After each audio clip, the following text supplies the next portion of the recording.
News देख रहे हैं आप और मैं हूं आपके साथ हितेंद्र। आपनो उत्तराखंड में आप सभी का स्वागत है।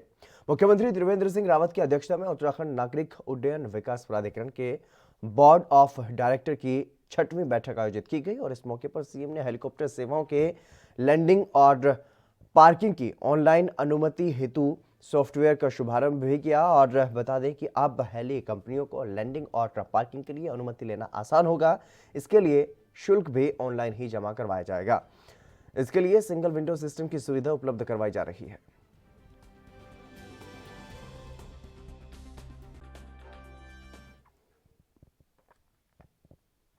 शहर को साफ और सुथरा बनाने के लिए देहरादून नगर निगम ने नई योजना बनाई है, जिसके तहत निगम में आने वाले सभी 100 वार्डों में स्वच्छता सेना बनाई जाएगी, जिन्हें गंदगी फैलाने वालों का चालान काटने का अधिकार दिया जाएगा। नगर आयुक्त विनय शंकर पांडे ने यह बताया है कि बोर्ड बैठक में यह प्रस्ताव पास हो चुका है और निगम की ओर से एक ड्राफ्ट भी तैयार किया जा रहा है। जल्द ही इस योजना को अमल में लाया जाएगा और सभी 100 वार्डों में स्वच्छता सेना बनाई जाएगी, जिसमें हर वार्ड से 10 लोग शामिल होंगे और इस सेना में शामिल लोगों का काम जनता में जागरूकता लाना भी होगा।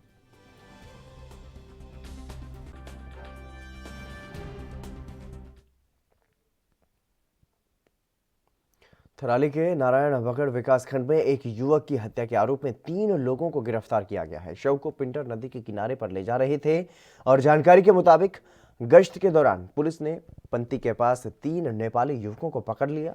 शक गहराने पर पुलिस ने पूछताछ की है और मृतक का नाम श्रोण निवासी नेपाल बताया जा रहा है, जबकि मृतक की उम्र महज 21 वर्ष बताई जा रही है।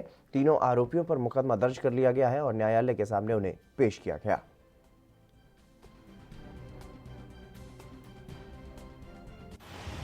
देखिए, हमारा जो चौकी क्षेत्र पड़ता है नारायण बगड़, इसमें रात को हमारे चौकी इंचार्ज गश्त पे थे।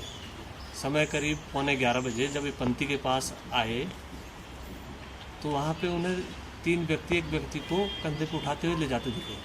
शक होने पर उन्होंने रोका, उनको टोका तो पूछताछ की तो पता चला कि ये अपने ही साथी को मारकर उसे फेंकने के लिए नदी में जा रहे थे। तो पुलिस द्वारा इनको मौके पे ही गिरफ्तार किया गया और शव को पंचायत थाने के लिए भेजा गया। सर, इसकी सूचना जो है थाना प्रभारी को दी गई। उसके बाद हम मौके पे गए, फिर इनको अरेस्ट करके थाने ले आए। कहाँ के खिलाफ थाने पर मुकदमा पंजीकृत किया गया है। कहाँ के रहने वाले हैं चारों? ये तीनों अभियुक्तगण भी नेपाल के हैं और मृतक भी नेपाल का है। ऐसा कि किन किन धाराओं में मुकदमा दर्ज हुआ है? ये 302 में मुकदमा पंजीकृत किया गया है। न्यायालय में पेश किया जा रहा है इन्हें? हाँ, अभी कार्रवाई की जा रही है। इसके बाद मुख्यमंत्री त्रिवेंद्र सिंह रावत ने शुगर कंपनी डोईवाला के भराई सत्र का शुभारंभ किया है और इस दौरान सीएम ने यह कहा है कि पिछले 3.5 सालों में सरकार की कोशिशें रही हैं कि किसानों को भुगतान समय पर हो, धान का किसानों को ऑनलाइन पेमेंट किया जाए और जिसका 24 घंटे के अंदर भी भुगतान किया गया। साथ ही ये भी कहा गया कि डोईवाला के इस प्लांट का आधुनिकीकरण किया जाएगा और किसानों को गन्ने की आधुनिक किस्म को अपनाना जरूरी है और उत्पादकता बढ़ाने और मिलों को बचाए रखने के लिए आधुनिक प्रयोगों पर ज़्यादा ध्यान देने की फिलहाल ज़रूरत है। मुख्यमंत्री ने यह भी कहा है कि ग्रामीण और शहरी क्षेत्र विकास के लिए एक दूसरे पर निर्भर है।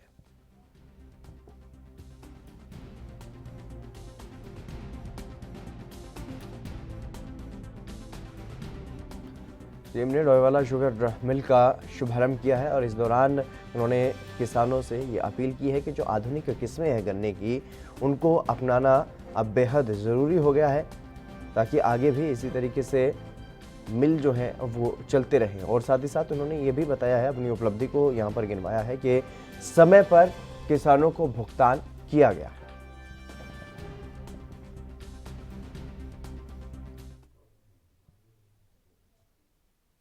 ऋषिकेश में देहरादून रोड पर हुई सड़क दुर्घटना के बाद बागड़िए खौफ में नजर आ रहे हैं और बागड़ियों ने नगर निगम की महापौर अनीता ममकाई से निवास के लिए सुरक्षित स्थान उपलब्ध करवाने की मांग की है। नगर निगम की महापौर ने भी समस्या को गंभीरता से लेते हुए बागड़ियों के लिए सुरक्षित स्थान तलाश कर उपलब्ध करवाने का आश्वासन उन्हें दिया है। बता दें कि करीब 2 महीने पहले सड़क किनारे रात को सोते हुए बागड़ियों पर अनियंत्रित डंपर चढ़ गया था, जिसमें 3 युवकों की मौत हो गई थी और जबकि एक गंभीर रूप से घायल भी हो गया था। हादसे के बाद से बागड़िए डरे हुए हैं।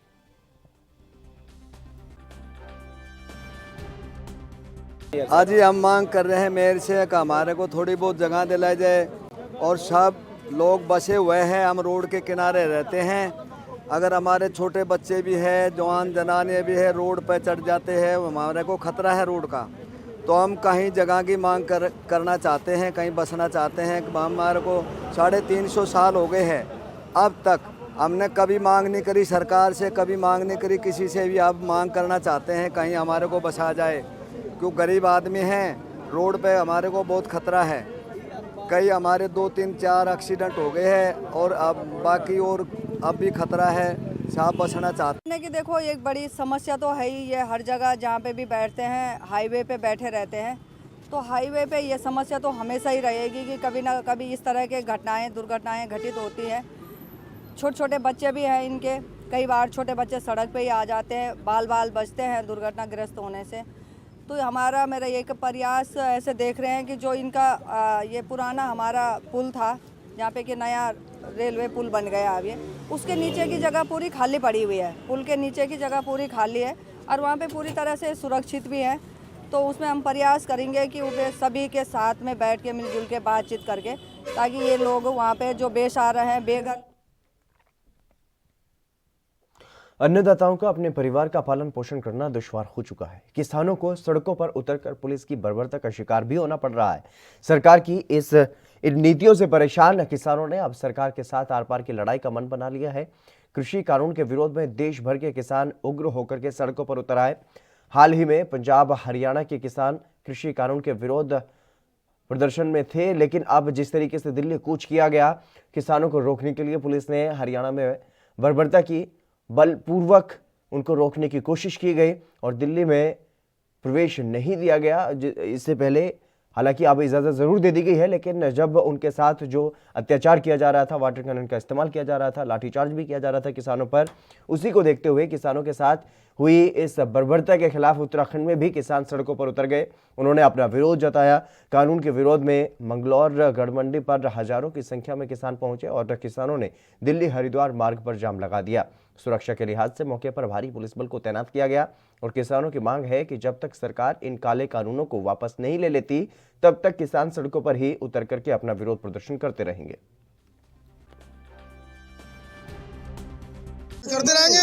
कहेंगे दिल्ली चलने को, तो हम भी यहाँ से दिल्ली चल देंगे। तो हो सका दिल्ली को उसका ऐलान मिल जाए कल सुबह, तो हम भी दिल्ली के लिए तैयारी कर देंगे। तो तमाम जो भी आदेश मिलेगा उसका पालन होगा, चूंकि लड़ाई एक सिस्टम में लड़ी जा। आज जाम का आदेश है, जाम हुआ, जो भी हाईकमान का आदेश मिलेगा हमारी, हम चूंकि अनुशासन में रहते हैं वही हम पालन करेंगे। और हमें चाह रहे हैं कि जिस तरह ये नौकरी बढ़ती है 6-7% हर 6 महीने, इस तरह फसलों के रेट बढ़ो और जो अंतर आएगा नौकरी में किसानों को दूर करा जा। और MP MLA ने अपनी तनख्वाह दुगनी कर ली, खत्म करी जा और किसान की आमदनी दुगनी करी जा। हम 6,000 दे रहे, आपको साल भर में 36 लाख की तनख्वाह ले रहे हैं और ऊपर की आमदनी रही इनकी अलग, जो हमें बर्दाश्त नहीं है बिल्कुल भी। हमें आमदनी चाहिए, हमें भरे बच्चों को पेट भरने का अधिकार होना चाहिए। और पाकिस्तान में 500 रुपए का रेट करने का, तो यहाँ भी कम से पाकिस्तान से ज्यादा रेट होना चाहिए। पाकिस्तान करो, अरे ये तो देख लो बेईमानो, पाकिस्तान में करने का रेट क्या है, उससे ज्यादा रेट करो ये हिंदुस्तान। तो ये हमारी लड़ाई है और एक किसान शहीद हुए, हम उन्हें भी नमन करते हैं। और चाहे कितने किसान शहीद हो जाओ, हम हटने वाले नहीं है और दम है प्रशासन में तो गोली चलाओ किसानों में। हम किसान को, बच्चों को और किसान को, हिंदुस्तान के आज वो अपने आप को आतंकवादी और उग्रवादी सा महसूस कर रहा है। आज हमारी सुनने को कोई तैयार नहीं है। ये सरकार ऐसा अंधा कानून, जो 3 कानून बिल लेके आई है, MSP मूल्य क्यों नहीं खोल रही है? आखिर इसकी मंशा क्या है? ये किसान को उजाड़ने का काम करके क्या करना चाहते हैं? ये आज अंडा नहीं दबाने की बात करते हैं। देश का जो किसान है वो पंजाब हरियाणा में उसके साथ शोषण किया जा रहा है, किसान शहीद भी हो गया है। बारिश पानी से, लाठियों से और आंसू गैस गोलों से ये जो गुंडागर्दी और ये हिटलर शाही चल रही है किसान के ऊपर, इस सरकार के खिलाफ इस पूरे हिंदुस्तान की किसान यूनियन जो है वह सड़कों पर उतरेगी। सभी राज्यों में इस दिल्ली को घेराव करने का काम किया जाएगा। 4 दिन के अंदर इस दिल्ली को बाहर से पूरा घेर दिया जाएगा, राशन पानी बंद कर दिया जाएगा। सर मेरा एक सवाल है। चलिए फिलहाल वक्त हो चला एक छोटे से ब्रेक का, जल्द हाजिर होंगे।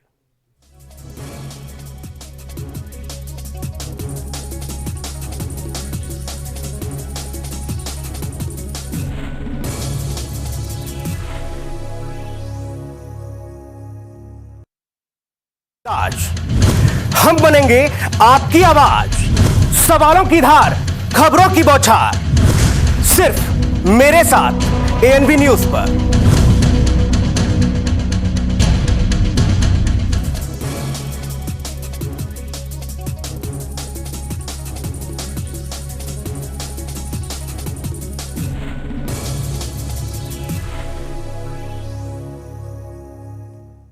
ब्रेक के बाद एक बार फिर से आप सभी का स्वागत है। खबरों में आगे बढ़ेंगे। खबर उत्तराखंड के टिहरी से है, जहां एनीमिया मुक्त भारत अभियान के तहत रानीचरी महाविद्यालय में कृषि विज्ञान केंद्र में एक दिवसीय राष्ट्रीय प्रशिक्षण कार्यक्रम का आयोजन किया गया, जिसमें किशोरियों को एनीमिया की श्रेणी से बाहर निकलने का संकल्प दिलवाया गया और साथ ही स्वयंसेवी संस्थाओं से जुड़ी महिलाओं को RUTF अभियान के तहत आयरन से भरपूर लड्डू और आंवले की कैंडी बनाने का प्रशिक्षण भी दिया गया।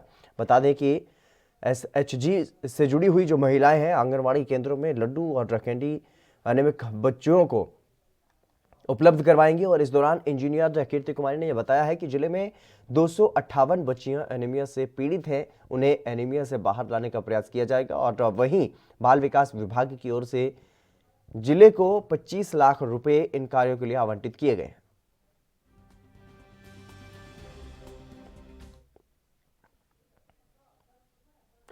चमोली में विकासखंड जोशी मठ का एक ऐसा गांव तपोवन जहां पर धरती से गर्म पानी निकलता है, जहां पर कुछ दिन पहले ही गर्म पानी लुप्त हो गया था और अब धीरे धीरे गर्म पानी धरती से तेजी से उबल रहा है। जानकारी के मुताबिक ये जोशी मठ से 17 किलोमीटर दूरी पर नीति घाटी मार्ग पर स्थित है, जहां पर आए दिनों पर्यटक ज्यादा संख्या में पहुंचते हैं। बद्रीनाथ और विश्व पर्यटन स्थल औली जो भी पर्यटक और तीर्थयात्री यहां पर घूमने के लिए आते हैं, इस जगह पर भी गर्म पानी का लुत्फ लेने के लिए वो पहुंचते हैं और पर्यटक अंडे और चावल यहां पर पकाते हैं।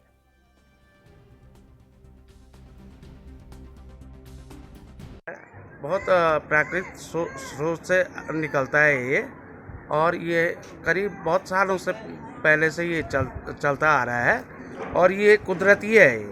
यहाँ पर पर्यटक लोग आते हैं और पर्यटक लोग यहाँ पे जो है अंडे वगैरह और स्थानीय लोग जो भी हैं यहाँ पे वो अंडे वगैरह ले जा करके उसमें उबलते हैं, लेकिन 5 मिनट में ये पानी में जो है उबल के तैयार हो जाता है। ये प्राकृतिक स्रोत है यहाँ का और पर्यटन की दृष्टि से ये बहुत ज़रूरी चीज़ है, लेकिन पर्यटन विभाग से इसका कोई वो नहीं हो पा रखा अभी, मतलब इसका जो है सौंदर्यीकरण नहीं हो पा रहा। हम चाहते हैं यहाँ पर पर्यटक की दृष्टि से जो है इसका सौंदर्यीकरण कर दिया जाए। तो जहाँ से अपने आगे नहाए के बाद वो बाल पीछे के छिटे गए ना, तो उतनी जगह में वो गर्म पानी निकलता था। ठीक, और मैं अपनी परंपरा से बता के आ रहा हूँ, मेरे दादा परदादों ने यही कहा, मेरा नाम है कल्याण सिंह ग्राम बंजोर, है ना। जितनी जानकारी हमको है उसी में कल्पना करते हैं। उसका नाम है जहाँ से पानी। खबर उत्तराखंड के विकासनगर से है, जहां सहसपुर में नाबालिग के साथ दुष्कर्म करने का मामला सामने आया है। इमरान नाम की युवक ने नाबालिग के साथ दुष्कर्म की घटना को अंजाम दिया है, जिसके बाद पुलिस ने पीड़िता के बयान के आधार पर इमरान के खिलाफ पॉक्सो और बलात्कार समेत कई धाराओं में मुकदमा दर्ज कर लिया है। और बता दें कि कबाड़ी, हौलदार और ग्राम प्रधान अनीश पर पीड़िता को धमकाने का भी आरोप लगा है। फिलहाल पुलिस ने पीड़िता को मेडिकल के लिए अस्पताल भेज दिया है और मुख्य आरोपी की तलाश में पुलिस जुट गई।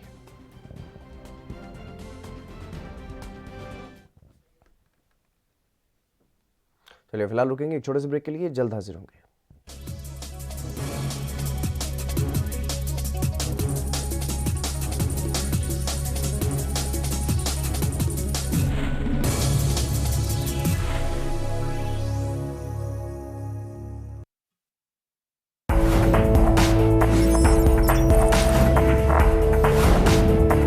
कम ब्रेक और ज्यादा खबरों के साथ देखिए ANB news in channel number पर। क्या आप दुबले पतले कमजोर हैं, आपकी सेहत नहीं बनती, भूख कम लगती है, वजन नहीं बढ़ता? दरअसल मेन बात खाना पीना खाना नहीं है, मेन बात है खाया पिया लगना। और अगर खाया पिया लगेगा ही नहीं तो सेहत बनेगी कैसे? इसलिए हमारी संस्था सन्यासी आयुर्वेदा ने एक ऐसी दवा बनाई है जो कि आपके पाचन तंत्र को, आपके लीवर सिस्टम को ठीक करने का काम करती है, ताकि आप जो भी खाएं उसका पूरे का पूरा निचोड़ आपके शरीर को लगे, आपकी भूख बढ़े, खाया पिया सही से लगे, नया खून बने, हड्डियों में जान आए, वजन बढ़े, ताकत बढ़े, चेहरे पर नूर आए और आप मोटे तगड़े खूबसूरत पर्सनैलिटी के मालिक बन जाएं। यह दवा पूरी तरह से आयुर्वेदिक होती है। इसका शरीर पर कोई भी साइड इफेक्ट, कोई भी नुकसान या दुष्प्रभाव नहीं होता। लड़के लड़कियां दोनों इसका इस्तेमाल कर सकते हैं और पहले 15 दिन के अंदर ही आपको इसका असर महसूस हो जाएगा। सिर्फ 650 रुपए की पूरे 1 महीने की दवा होती है और आप इसे घर बैठे 01145454545 पर फोन करके दवा मंगवा सकते हैं।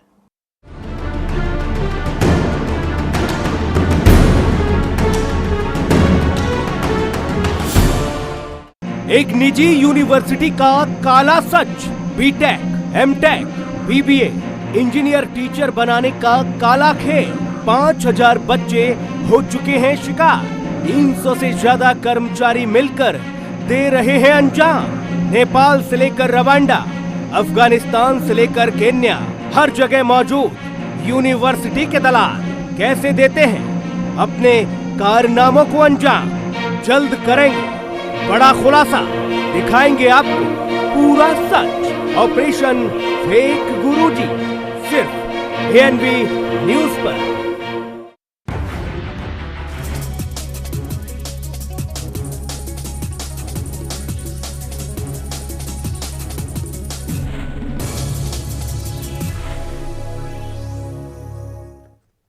ब्रेक के बाद एक बार फिर से आप सभी का स्वागत है। खबरों में आगे बढ़ेंगे। उत्तराखंड के टिहरी के ऑल वेदर रोड से प्रभावित लोगों ने बीआरओ के खिलाफ कंडी सौड़ में धरना प्रदर्शन किया है और प्रदर्शनकारियों का यह कहना है कि शीघ्र ही भवनों का भुगतान किया जाए और प्रभावित दुकानदारों को उनके विस्थापन की व्यवस्था भी की जाए और जब तक दुकानदारों का विस्थापन नहीं होता तब तक 20,000 रुपये मासिक प्रतिपूर्ति भत्ता उन्हें दिया जाए।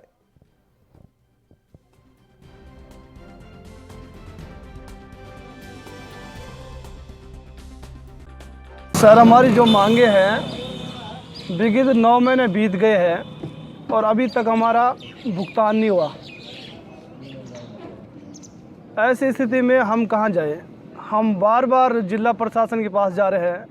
2 बार जो हमारे पिछले जिलाधिकारी जी थे उनके पास गए तो उन्होंने कहा कि हम आपका 2 दिन में आपके अकाउंट में पैसा डाल देंगे। और उसके बाद जब आज मैं तीसरी जो जिलाधिकारी जी आए उनके पास गया तो उन्होंने कहा मैं देखता हूं, लेकिन आज तक किसी ने नहीं। भारतीय सेना और अर्धसैनिक बलों में अपनी सेवाएं दे चुके हजारों की संख्या में नेपाली पेंशनर्स झूलाघाट, दारचूला और जोल जीबी के झूला पुलों से भारत आ रहे हैं, जिसके चलते बॉर्डर इलाके में कोरोना संक्रमण का खतरा बढ़ गया है। बॉर्डर पर स्थित एसबीआई की शाखा के बाहर नेपाली पेंशनर की भीड़ उमड़ी और बैंकों के बाहर सामाजिक दूरी का भी पालन नहीं किया जा रहा। स्वास्थ्य विभाग नेपाल से आ रहे लोगों की थर्मल स्क्रीनिंग जरूर कर रहा है, लेकिन कोरोना जांच के लिए कोई खास व्यवस्था वहां पर नहीं की गई। स्वास्थ्य विभाग ने झूलाघाट पुल पर 12 लोगों के कोरोना सैंपल लिए हैं, जिनमें से नेपाली पेंशनर शामिल नहीं है। बताया जा रहा है कि सिर्फ उन्हीं लोगों के सैंपल लिए गए हैं जो 2 से 3 दिन तक भारत में रहेंगे।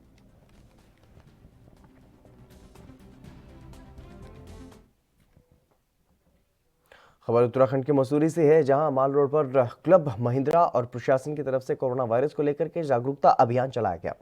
इस दौरान लोगों को सोशल डिस्टेंसिंग और मास्क पहनने के साथ ही सैनिटाइजिंग करने के लिए भी कहा गया और इस मौके पर क्लब महिंद्रा के दर्जन लोगों वहां पर मौजूद रहे और स्थानीय प्रशासन भी लोगों को जागरूक करने में जुटा हुआ है। बता दें कि माल रोड पर पर्यटकों को मास्क भी वितरित किए गए हैं और लोगों को कोविड-19 से बचाव के बारे में जानकारी दी गई है। इस दौरान क्लब महिंद्रा के मैनेजर अभिषेक शर्मा ने बताया कि क्लब महिंद्रा ने लॉकडाउन के दौरान भी लोगों को राशन और अन्य जरूरी सामान उपलब्ध करवाया है और जरूरतमंदों को हर संभव मदद करने का प्रयास किया जा रहा है।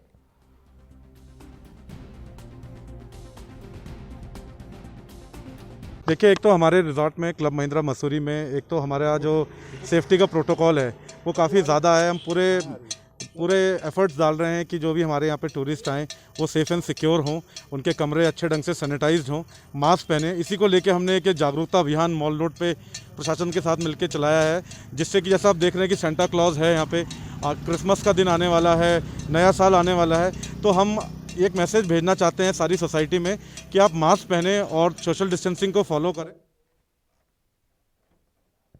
उत्तराखंड के रुड़की में एक सड़क हादसा हुआ है। दरअसल मंगलौर में बहन के घर से वापस लौट रहे बाइक सवार दंपति को NH 58 दिल्ली हरिद्वार मार्ग पर कार ने टक्कर मार दी। कार की टक्कर लगने से गर्भवती पत्नी की मौके पर ही दर्दनाक मौत हो गई। वहीं पति और 3 साल की बेटी गंभीर रूप से घायल बताए जा रहे हैं, जिन्हें उपचार के लिए हायर सेंटर रेफर कर दिया गया है। मौके पर पहुंची पुलिस ने मृतक महिला के शव को पोस्टमार्टम के लिए भिजवाया और आरोपी कार चालक गाड़ी छोड़कर मौके से ही फरार हो गया।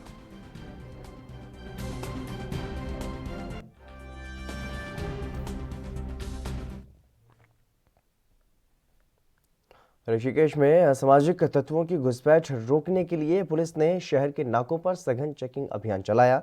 चेकिंग के दौरान यातायात नियमों का उल्लंघन करने और मास्क नहीं पहनने वालों पर कार्रवाई करते हुए पुलिस ने चालान काटे। वहीं पुलिस ने लोगों को अवैध किले की तरह शहर की सुरक्षा करने का संदेश भी दिया है और इस दौरान पुलिस का यह कहना है कि चेकिंग के दौरान 2 शातिर बदमाशों को भी गिरफ्तार किया गया है, जिनके कब्जे से धारदार हथियार बरामद किए गए हैं, जिसके बाद बदमाशों के खिलाफ मामला दर्ज कर लिया है और पुलिस आगे की कार्रवाई में जुट गई है।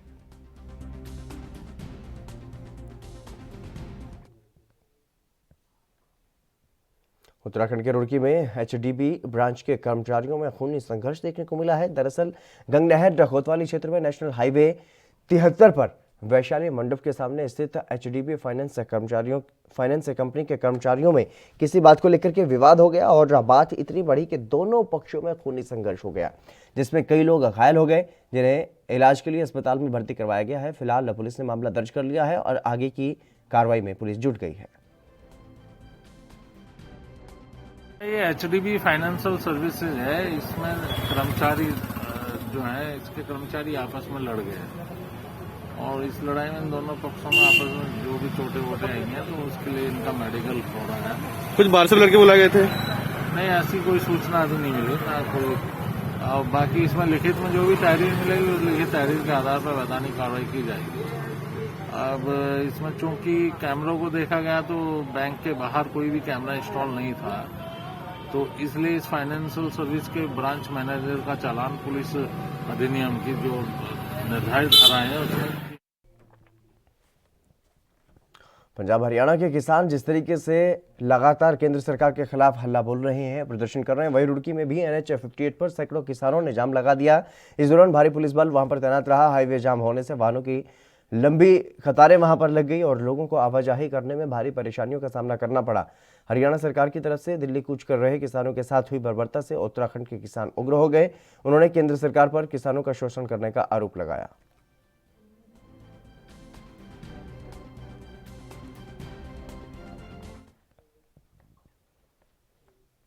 खबर उत्तराखंड के गदरपुर से है, जहां गूलर भौज डैम के अंदर बसे ग्रामीण नाव पर सवार होकर के डैम पार कर रहे थे और तभी अचानक से नाव डैम के बीच में अनियंत्रित होकर के पलट गई, जिस कारण नाव में सवार 2 दर्जन लोग पानी में गिर गए, जिसमें से एक महिला के पानी में डूबने से मौत हो गई और वहीं महिला की मौत के बाद गांव में कोहराम मच गया। इस दौरान ग्राम प्रधान मनोज देवरानी ने यह कहा है कि ऐसा पहली बार हुआ है और डैम के अंदर 5 गांव हैं और डैम के इस पार अपने काम के लिए आने के लिए वो नाव एकमात्र उनका सहारा है और जब किसी की तबीयत खराब होती है या फिर कोई महिला गर्भवती होती है तो उनके लिए अस्पताल पहुंचने का भी कोई रास्ता नहीं है।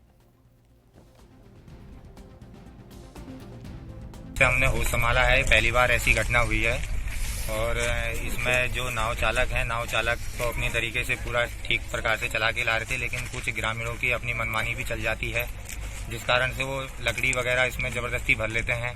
भरने के बाद अब वो डिसबैलेंस होने से ये अचानक एक हादसे के तौर पे ऐसा हो गया, वैसा ऐसा कभी हुआ नहीं। और झूला पुल की रही बात, तो एक झूला पुल जो है वो प्रस्तावित किया गया था, उसके लिए जगह चिन्हित की गई थी वो कट साइड में। ये यहाँ से और पार के लिए झूला पुल काफ़ी लंबा पुल है, तो ये संभव लगभग वैसे नहीं है, बाकी ग्रामीणों की सुविधा हेतु उधर रैंप से एक रास्ता निकाल दिया गया है अंदर जाने के लिए। बाकी ये थोड़ा बहुत जल्दबाजी के चक्कर में चलिए फिलहाल इस बुलेटिन में बस इतना ही। आप बने रहिए हमारे साथ।